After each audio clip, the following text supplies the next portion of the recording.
Hello and welcome to my YouTube video, or this video, I don't know yet.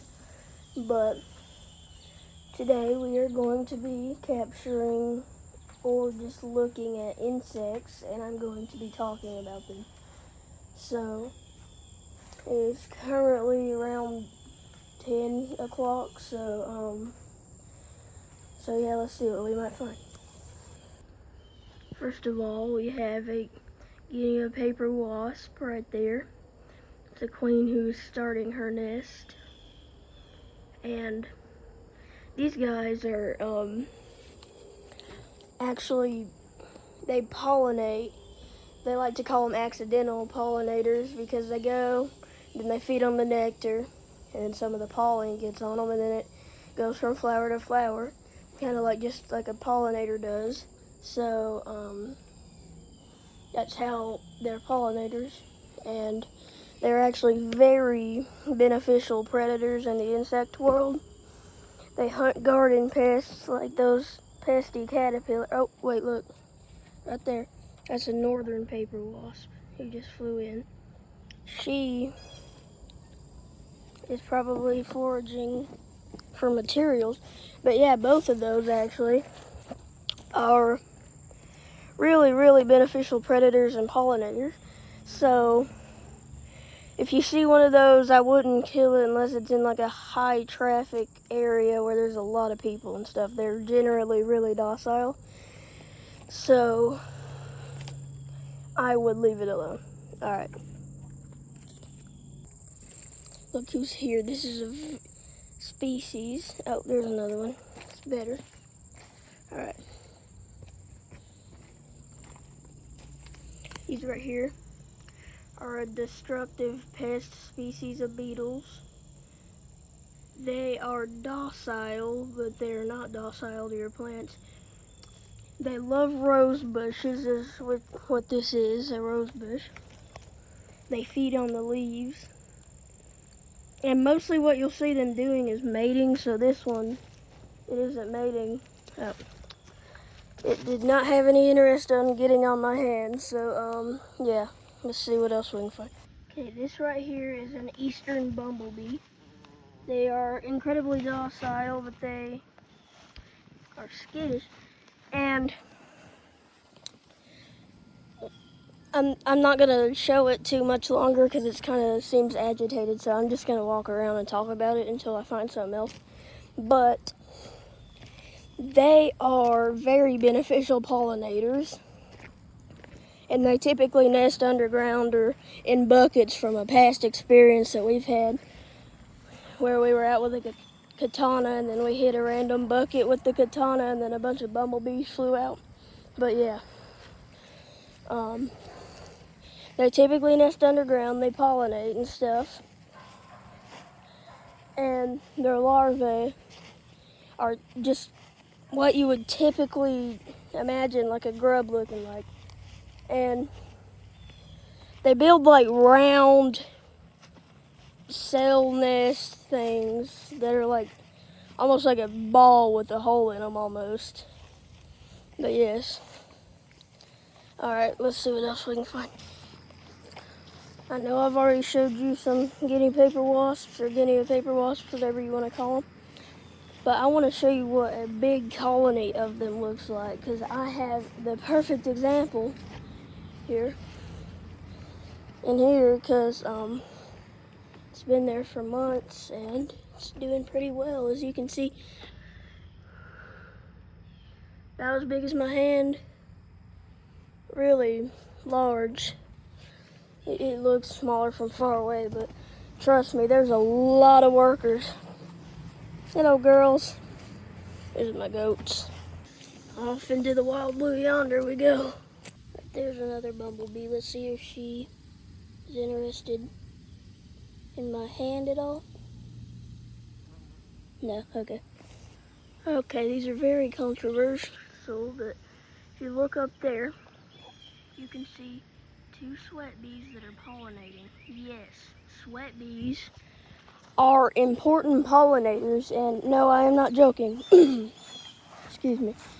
But whenever they feel a little pinched or trapped, they will sting you. Like if they're in the pool or something, or if they get squeezed in between your arm or something like that, they will likely sting you. And oh look, a little bumblebee.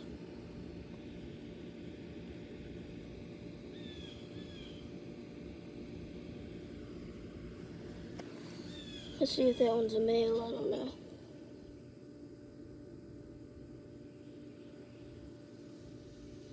Yeah, it's a male.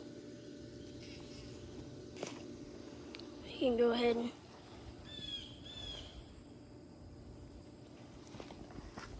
grab him.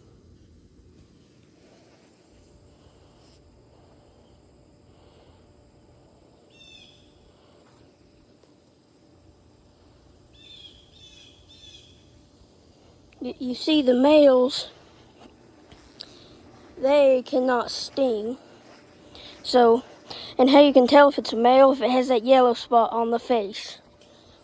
That does not apply to wasps, but it applies to bumblebees and carpenter bees specifically. So this little guy, he is harmless. They do not pollinate, they just mate basically. They can try to pollinate, but they don't really, typically.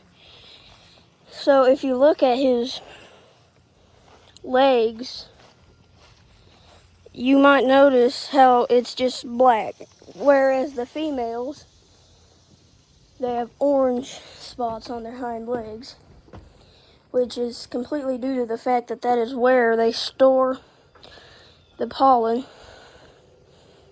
It's on their hind legs. They mimic stingers, but they don't have stingers. So I'll let this little guy go, and I'll show you something else.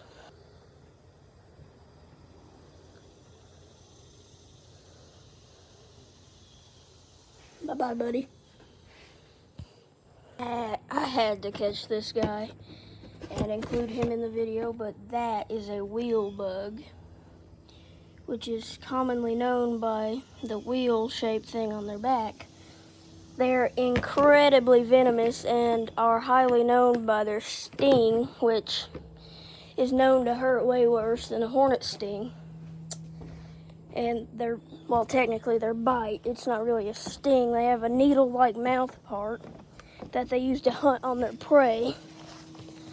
So, they will typically stab that in those other small-bodied insects and consume them, and they will produce liquids to then consume and soften and stuff, you know. But that one ain't my specialty. I don't see those often. Oh, look here. That is a leaf-footed insect. You can see she has what looks like leaf back legs. So those insects, here's another one. They are, oh, and there's the little ones whenever they're babies. But, okay, so they are kind of what you would see as a stink bug. They're not really stink bugs, but they do stink, because your typical stink bugs, they don't really have, they're not that long and slender and all that. But, those guys, they spray their, venom and stuff that has a foul smell whenever they feel in danger, so they can like escape predators. But here we are at the pool filter. I see something right here. Okay, yeah, just a common June bug.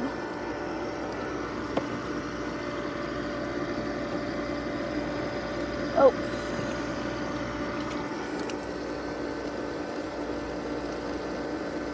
Not really much in the pool filter, except for a poor little eastern bumblebee, poor thing.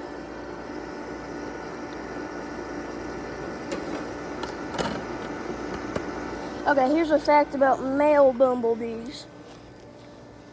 because I didn't give this fact and I forgot about it until now for some reason. Okay, so male bumblebees, once they mate and they exit their nest, they technically don't have a nest that they are allowed to return to, as the females just kick him out after mating and stuff. And once he leaves, he cannot come back. So, poor guy, he has to fight off all of his predators and live on his own without a stinger that can protect himself. So they put their leg out. It almost looks like a high five thing, but do not high five them. That means that they're scared and they want you to back off. But yes, they're pretty cool insects. That is all for today's video. Hope you enjoyed. I will make a part 2 of this series really soon. Alright, bye-bye.